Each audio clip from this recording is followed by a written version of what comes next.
Salut, dans cette vidéo, je vais te montrer comment migrer un site WordPress vers un autre domaine. Alors, c'est relativement simple comme procédé. Là, sur WordPress, tu devras tout d'abord te rassurer d'être sur le site que tu souhaiterais migrer. Et pour avoir une prévisualisation du site en lui-même, tu pourras venir cliquer tout en haut là sur le nom de ton domaine et ensuite venir cliquer là sur aller sur le site. Là, ça te redirigera immédiatement sur le site où tu pourras te rassurer que c'est bel et bien celui-ci que tu souhaites migrer vers un autre nom de domaine. Donc là, maintenant, ce que tu vas faire sera de rentrer en arrière sur la page d'accueil de WordPress. Et une fois sur la page d'accueil de WordPress, on va basiquement utiliser une extension pour ceci. On pourra basiquement utiliser Hostinger pour pouvoir procéder à cela, mais dans le cadre de WordPress, ce sera beaucoup plus simple et beaucoup plus complet si on utilisait directement ce qu'on appelle une extension. Donc, cette extension-là sera tout simplement une application en troisième partie que tu pourras installer pour pouvoir bénéficier de plus de fonctionnalités sur WordPress.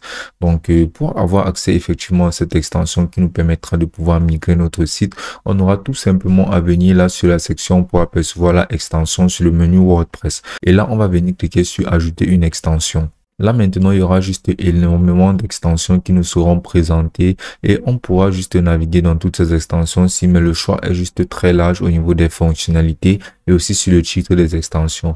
Mais l'extension que je vais te présenter sera une vraiment très reliable et très facile à utiliser. Donc, tu vas tout simplement entrer dans la barre de recherche WP All-in-One. Tu vas te rassurer d'entrer exactement cela et d'appuyer sur Entrée. Là, tout plein d'extensions à nouveau te seront présentées et tout ce que tu auras fait sera de venir sélectionner cette extension-ci All-in-One WP Migration Backup. Tu vas cliquer dessus et ensuite tu vas cliquer sur Installer pour installer directement l'extension. Puis tu vas venir cliquer sur Activer et l'extension sera directement activée sur ton WordPress. Dans mon cas, comme tu peux le voir là, c'est déjà sur actif, ce qui justifie le fait que je n'ai pas eu recours à ce procédé. Donc maintenant, ce que tu vas faire sera de venir cliquer toujours sur cette extension-ci et ensuite là, de venir cliquer sur extension installée.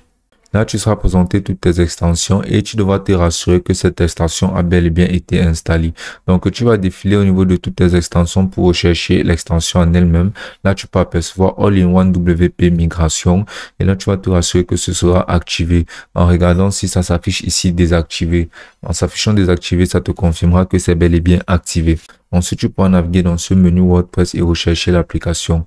Là, tu pourras voir que voici l'extension. Et maintenant, tu vas tout simplement venir cliquer sur exporter. Là, maintenant, tu pourras venir cliquer là sur ajouter. Et là, tu pourras par exemple chercher un de tes sites ou un de tes noms de domaine. Mais c'est pas ce que tu vas faire. Tu vas venir fermer cette page-ci. Par contre, tu vas venir cliquer là sur exporter vers. Là, maintenant, il y aura plusieurs options telles que les options de fichiers, FTP, Dropbox, Google Drive. Ce seront plusieurs formats disponibles par lesquels ton site actuel pourra être exporté. Donc là, maintenant, tu vas venir cliquer là sur fichier. Et là, il y aura une préparation de ton exportation qui préparera basiquement l'exportation de tout ton site en entier. Donc, ce que tu vas faire sera d'attendre un instant. Et là, tu pourras voir que tu pourras directement télécharger ton site en lui-même. Là, tu verras que ce sera intitulé par ton nom de domaine.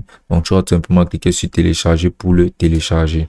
Et une fois le téléchargement de ton site terminé, tu pourras te rendre sur n'importe quel hébergeur tel que Hostinger ou bien Panthéon, basiquement n'importe lequel, et tu pourras directement importer ton site en changeant son nom de domaine, par exemple en créant un nouveau nom de domaine, en cliquant là sur ajouter un nouveau site, en entrant un nouveau nom de domaine, en sélectionnant ton type de site, même en sélectionnant des modèles.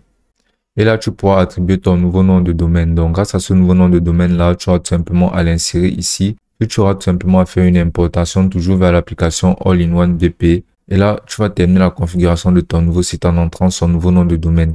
Maintenant, tu auras tout simplement à réinstaller WP All-in-One sur ton nouveau site WordPress avec un différent nom de domaine.